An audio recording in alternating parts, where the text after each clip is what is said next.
Welcome to Understanding the Implementation of the African Continental Free Trade Area webinar, courtesy of the Kenya Association of Manufacturers.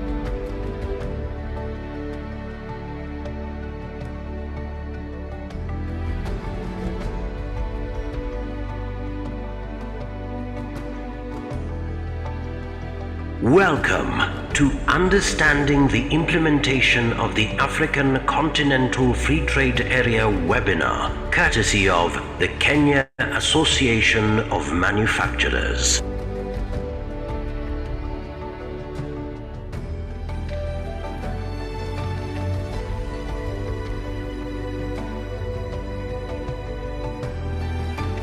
Welcome to Understanding the Implementation of the African Continental Free Trade Area webinar, courtesy of the Kenya Association of Manufacturers.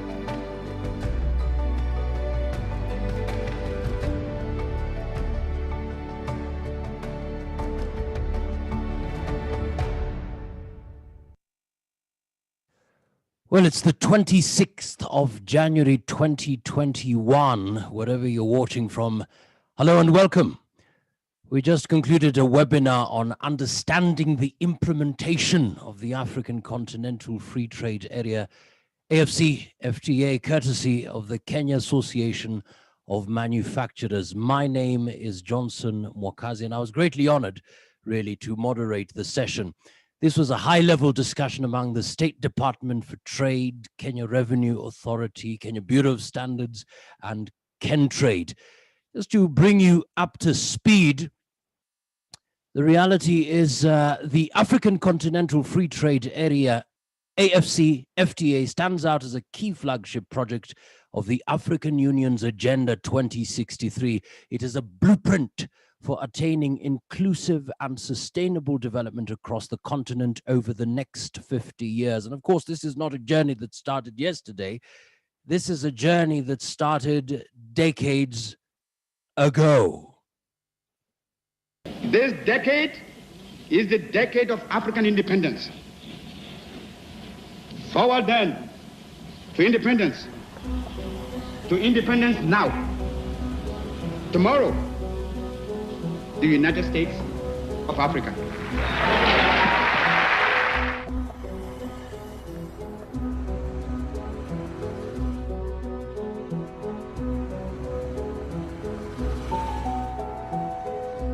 We are calling on everybody to think Africa, act Africa, and prosper Africa.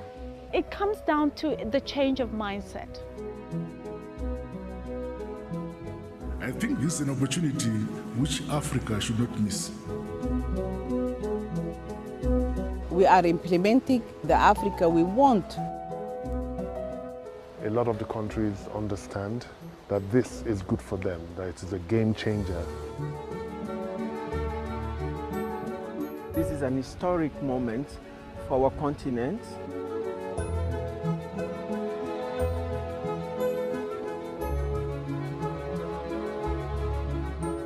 So this is entirely African driven. These African countries are making a treaty among themselves. You know, for decades, there has been a critical need to boost intra-African trade. In this new era, the African Continental Free Trade Area is now providing a comprehensive and mutually beneficial trade agreement among the member states, covering trade in goods and services, investment, intellectual property rights, and competition policy.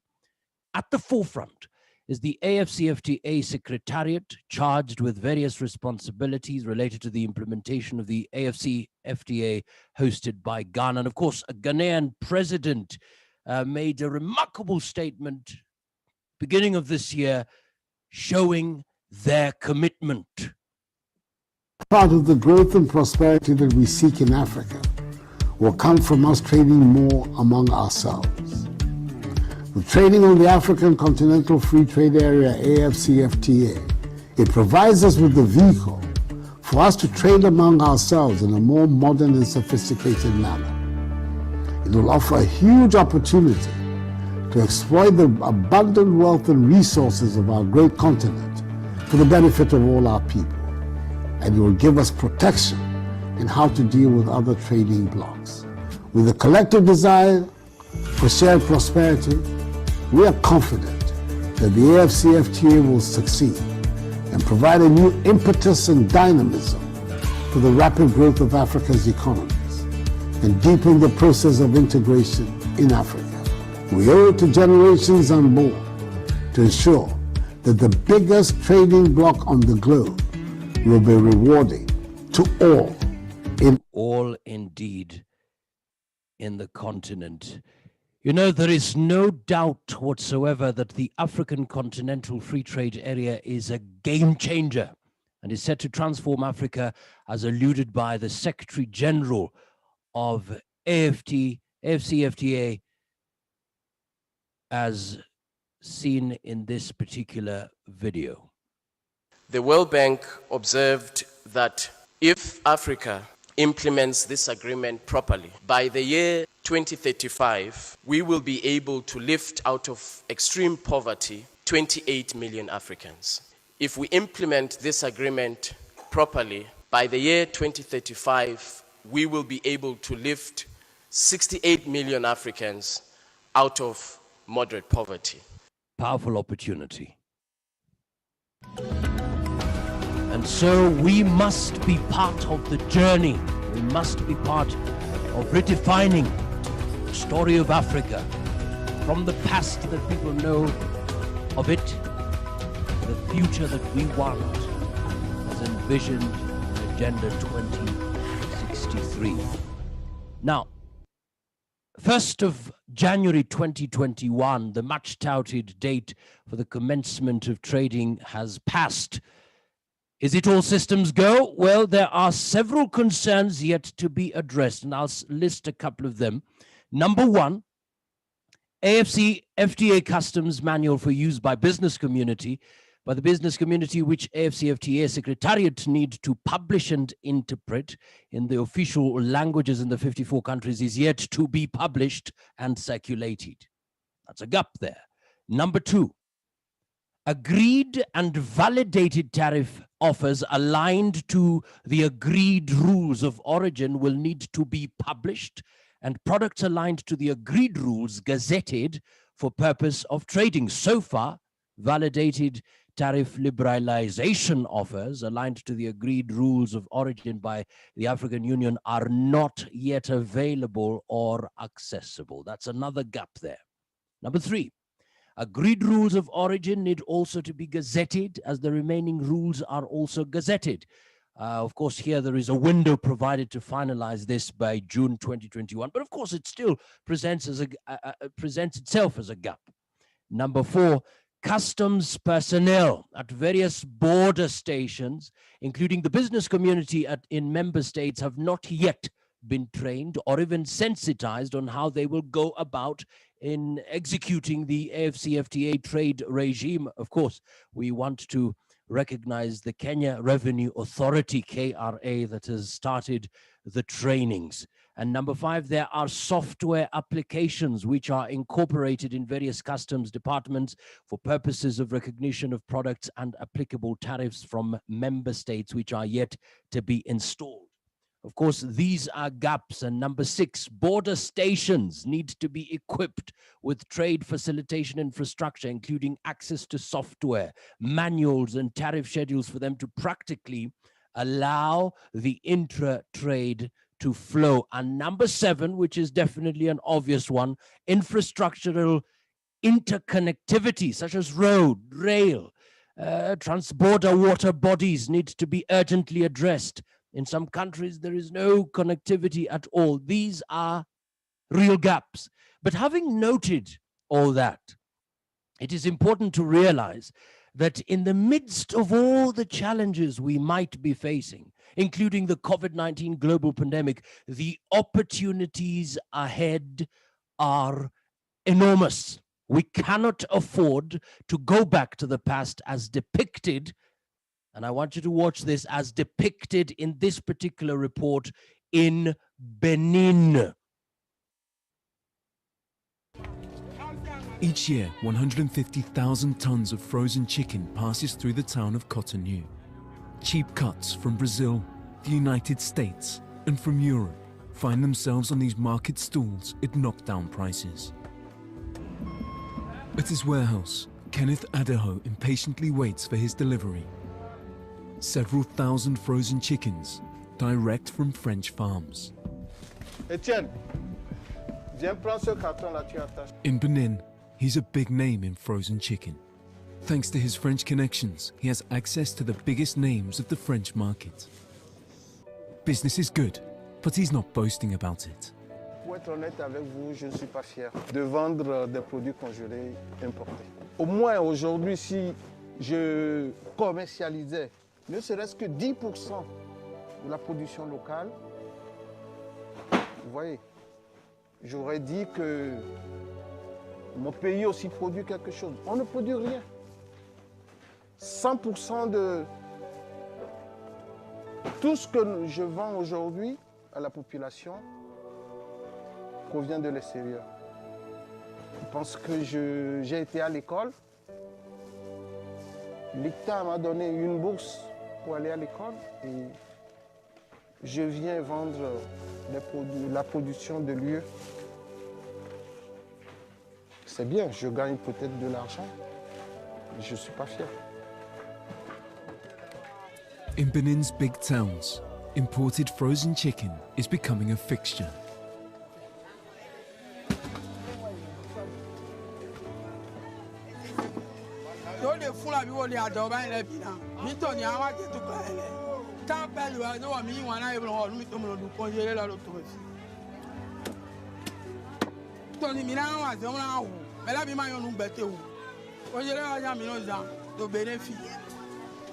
All Mama Love has to do is chop it up.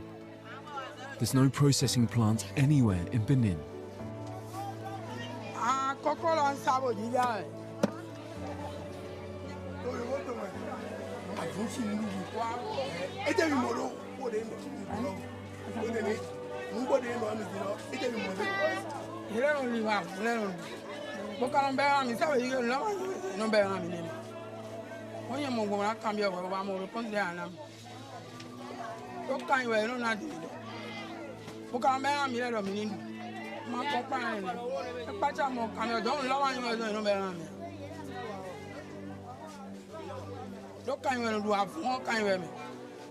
The cheap cuts found here aren't eaten in their countries of origin. Defrosted, refrozen, and exposed to sunlight, this chicken risks being infected by all kinds of dangerous bacteria. In Benin, there's yet to be a national survey on the dangers of this meat. And in the markets, sanitation inspections rarely take place. Think about that. Is that the past? Is that the future we still want for Africa? We need a totally different kind of story. We need to retell a different story about Africa. An African continent that does business with itself. Looking at the amazing potential of the West, East, South, and North, and all these areas, the regional economic blocks working together to create the Africa we want. You know, from the panelists present during the webinar, Kenya is moving forward and making progress in preparing for this defining moment in our continent. And of course, this may be our last chance, as alluded to by Wamkele Mene.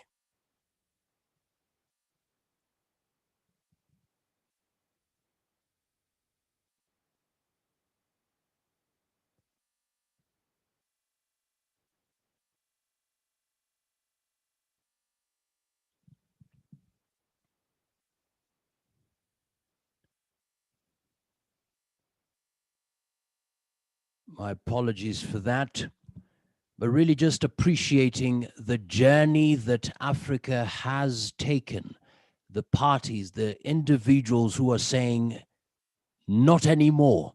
Africa has to stand out as a key player in the global arena, making a difference, celebrating its giftings, its potentials, and definitely saying we are creating a better Africa that we can celebrate not only with those who are alive, but also for generations to come.